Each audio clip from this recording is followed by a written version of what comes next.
Her er så min teststand til et portativt mini-avl, hvor jeg kun har 2 piber. Bare for at teste. Det fungerer ved, at man har en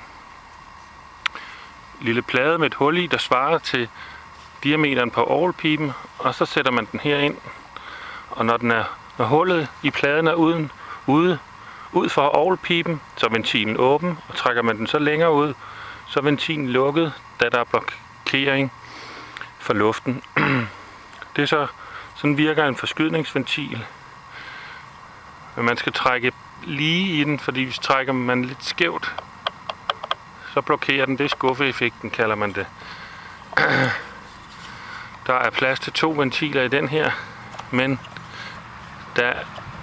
det har stået ude og har træet udvidet sig lidt, så de kører ikke så nemt, men det kan man nok klare ved at løsne de skruer her, eller måske file pladerne lidt tyndere.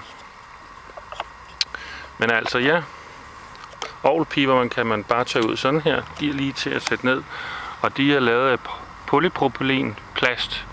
De her plastikrør. Jeg kan lige prøve at åbne det.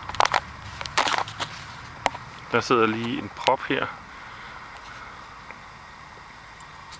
Så sådan er det.